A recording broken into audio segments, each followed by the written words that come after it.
Few months ago, I was sitting on a rock in Himalayas after a long day of trekking. For the first time in weeks, I wasn't checking my phone.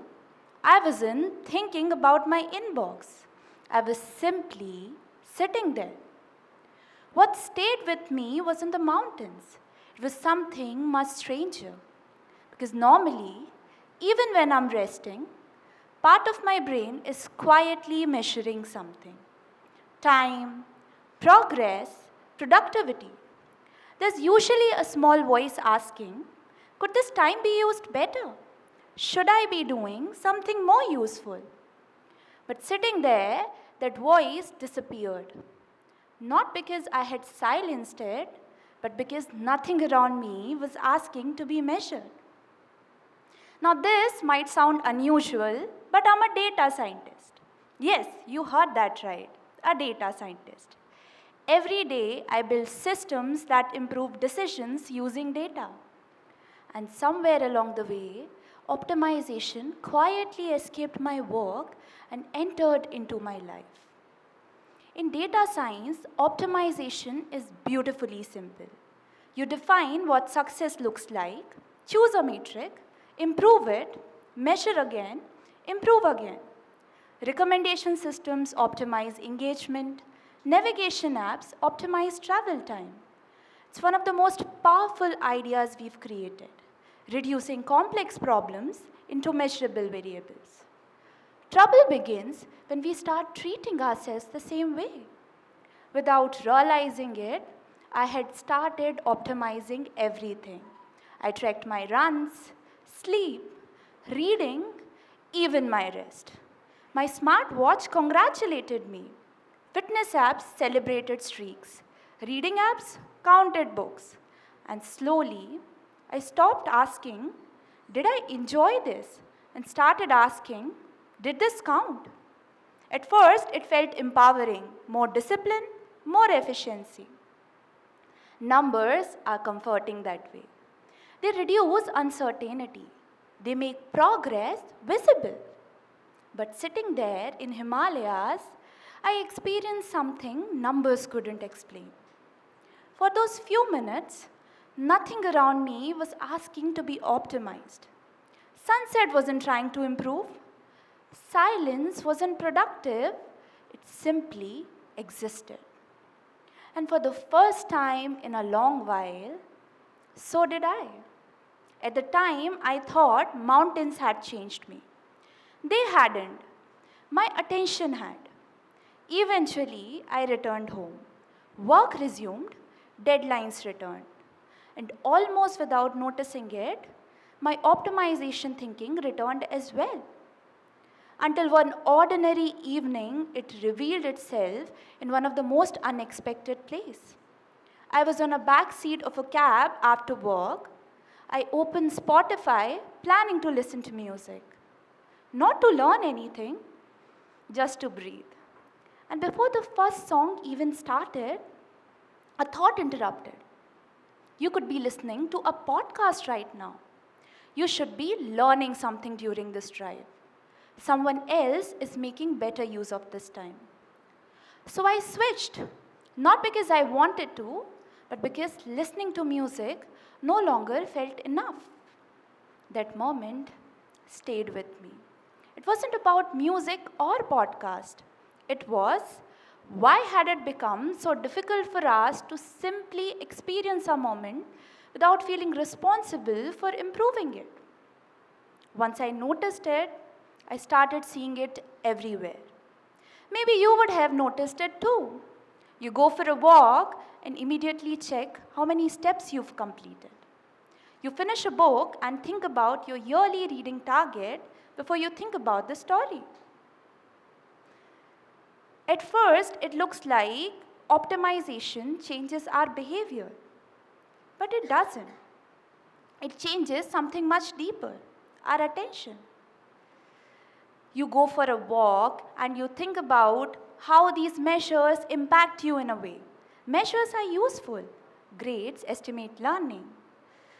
Followers estimate influence. Step counts estimate activities. But they are simply proxies. Trouble begins when we forget that they are only proxies. Think about education. The goal is learning. Grades are introduced to estimate it. But over time, grades become the goal. And students stop asking, did I understand this? And start asking, will this be on exam? Learning hasn't disappeared. It's replaced by the thing meant to represent it. Psychologists have been studying something remarkably similar. It's called overjustification effect. The name sounds technical, the feeling is surprisingly familiar. Research suggests that when an external reward gets attached to activities people already enjoy, something subtle changes. A child who likes drawing starts caring more about the prize than the drawing. A writer who once wrote out of curiosity begins checking likes and engagement before writing the next piece. Activity remains the same. Our relationship with it changes. At first, it looks like rewards change behavior. Instead of noticing the joy of drawing, child notices sticker. Instead of noticing music, I noticed the hour I wasn't optimizing. And that moment unsettled me. Because whatever repeatedly captures our attention gradually becomes the reality we live inside. Psychology helped me understand what was going inside my mind, but it left me wondering, why does this happen almost everywhere? That's when I came across an idea from economics called Goodhart's law. Economist Charles Goodhart observed that when a measure becomes a target, it ceases to be a good measure. Grades are useful for estimating learning, right? But over time, students stop asking, do I understand it? And start asking, will this be on exam? Learning hasn't disappeared. It's replaced by the thing meant to represent it. The same swap happens almost everywhere. On social media, connections quietly become follower count. At work, meaning becomes productivity score. Optimization doesn't create these metrics. It simply becomes the lens through which we begin interpreting ourselves. And that, I realize, is where the real trap lies. Optimization isn't bad. It helps aircraft burn less fuels. Hospitals save lives. It's one of the most powerful ideas we've created. But every powerful tool becomes dangerous when it quietly becomes a philosophy. Because optimization asks one question: how does this become better? Life asks another: what deserves to become better? And they are not the same questions. The distinction changed everything for me. I didn't need fewer metric. I needed better boundaries. Optimization belongs in my work. It should not become the measure of my worth. Most people assume the greatest cost of optimization is burnout. I don't think it is. Burnout is visible. I think the real cost is much deeper. It's what happens to our attention. The moment we're waiting or unstimulated, we instinctively reach for something. Our phones, a notification, a podcast, another metric. Not because these things are harmful, but because we've slowly become uncomfortable with moments that don't immediately produce something measurable. Yet the most meaningful moments of our life didn't announce their value beforehand. A conversation that changed a friendship, a quiet evening with someone you love. None of these came with a notification saying, this will matter 10 years from now.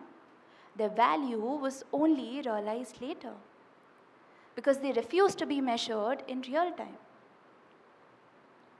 Love, wonder, presence, curiosity. None of these fit neatly into our dashboard, yet they shape our lives far more than any numbers we spend our days chasing.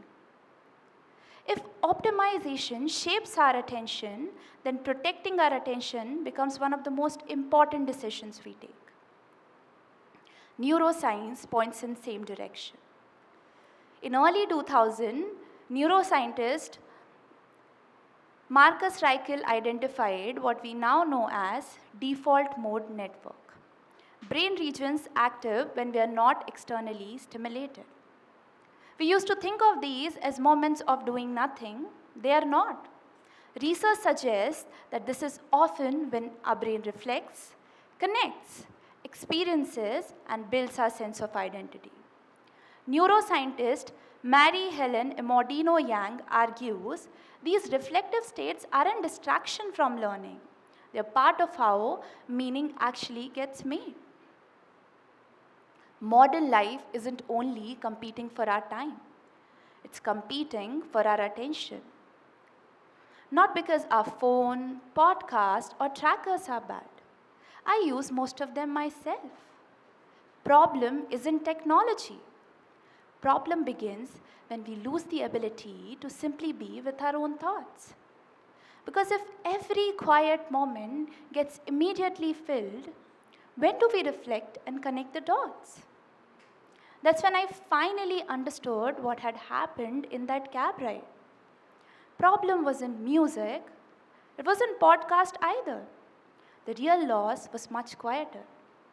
Somewhere along the way, I stopped trusting experiences whose value couldn't be measured. Today, I don't think optimization is the villain. Hammer is extraordinary for building a house, it's a terrible instrument for appreciating a painting. Optimization is no different. It can tell me how to read faster, it can't tell me which book will change my life. It can tell me how to gain more followers, it can't tell me which relationship deserves my time. Those answers come from somewhere else. Reflection, presence, attention itself.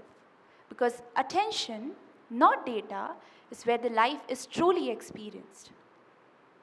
These days, every once in a while, I leave few moments of my life unoptimized. I listen to music during a cab ride. I take a walk without checking my phone. I finish a book without wondering how many books I've completed this year. Not because these moments improve another metric, but because they're simply worth having. Recently, I came across a poem by W.H. Davies called Leisure. It goes, "What is this life if full of care we have no time to stand and stare?" Every time I read those words, my mind goes back to the Himalayas. For a long time, I thought what made that day special was the mountains. Now I think it was something much deeper. For a brief moment, nothing around me was asking to be measured. No productivity score, no dashboard, no streaks, no target. And since nothing around me was asking to be measured, my attention wasn't measuring either. It was simply present. Today, I don't think the greatest danger of optimization is that it measures our life. It's that it quietly teaches our attention what deserves to get noticed.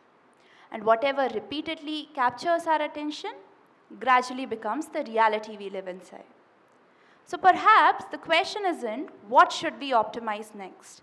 Perhaps the question is what in our life deserves our attention even though it can never be measured.